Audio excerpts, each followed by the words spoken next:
জলপাইগুড়ির বাংলাদেশ সীমান্তে বাংলাদেশি গরু পাচারকারীদের সঙ্গে বিএসএফ এর সংঘর্ষ। বিএসএফ এর গুলিতে প্রাণ গেল এক বাংলাদেশি গরু পাচারকারীর।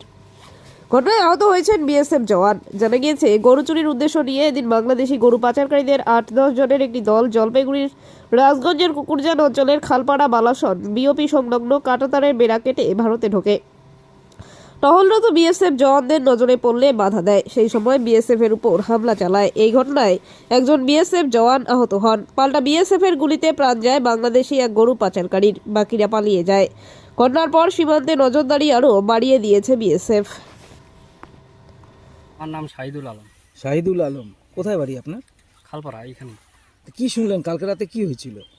কালকে রাত্রে একটু চিল্লাচিল্লি ভোরবেলায়। হ্যাঁ আমরা তো ভোরে রোজা দিই, হ্যাঁ রোজার সময় চিল্লাচিল্লি এরকম কানে আওয়াজ আসে।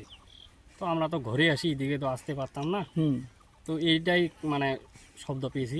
কি শব্দ? গুলি শব্দ পেলেন? হ্যাঁ, গুলির শব্দ। মাঝে মধ্যে ওরা ওই ধুমসি বোম বলে না কি বলে ওগুলা করে।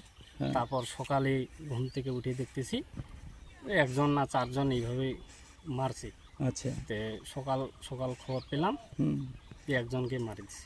একজনকে মারছে। আচ্ছা, যেটা শোনা যাচ্ছে আরও নাকি বেশ কয়েকটা কেউ এইদিকে হয়তো আহত বা এরকম থাকতে পারে, এরকম কিছু শুনছেন আপনি? হ্যাঁ, এরকম শুনছি। কি সকালে শুনছেন? এই দিক দিয়ে গিয়েছিলাম। হ্যাঁ তো দুইজন সাহেব আসে আটকা দিল, হ্যাঁ বলতেছে এদিক দিয়ে যাওয়া হবে না, কারণ একজন এখানকে মানে মারে দিছে গুলি করে।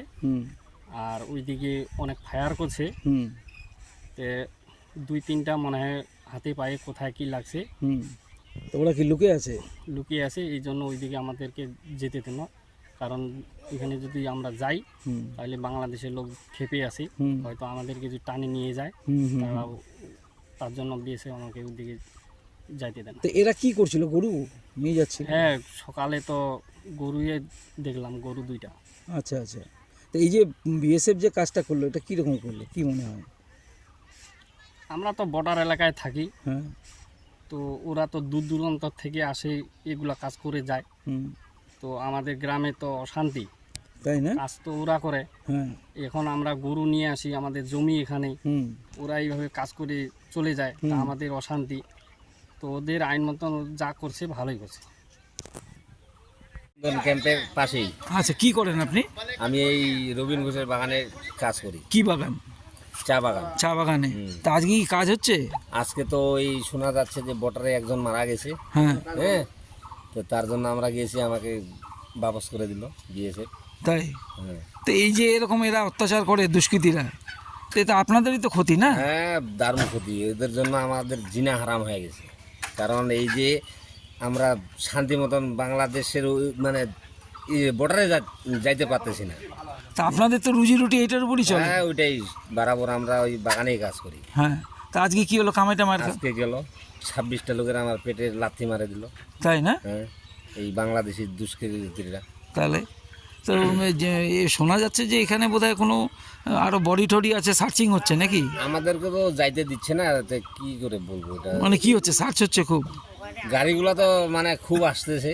হ্যাঁ, গাড়ি অনেক আসলো, ঠিক। পাবলিক যাওয়া যাচ্ছে না এদিকে। কি নাম দাদা? আমার মেহবুব হোসেন। কি চাইছেন আপনার সীমান্তের বাসিন্দা হয়? না, যেটা করছে খুব ভালো করছে। যে মানে 10 জনকে যদি মারে দেয় আবার খুব ভালো হয়, কারণ এদের জন্য না আমাদের খুব অসুবিধা। আমরা আছি গরিব মানুষ, আমাদের খুব অসুবিধা হচ্ছে। এই যে ওদিকে ক্ষেত কাটছে বাংলাদেশি, হ্যাঁ, আর মানে টাইম টু টাইম আমরা যাইতে পারতেছি না এদের জন্য। বিএসএফ কেমন দায়িত্ব পালন করে? পরে অন্য লোককে জিজ্ঞাসা করুন না, একই লোকের তো 40টা বাইট হবে নাকি?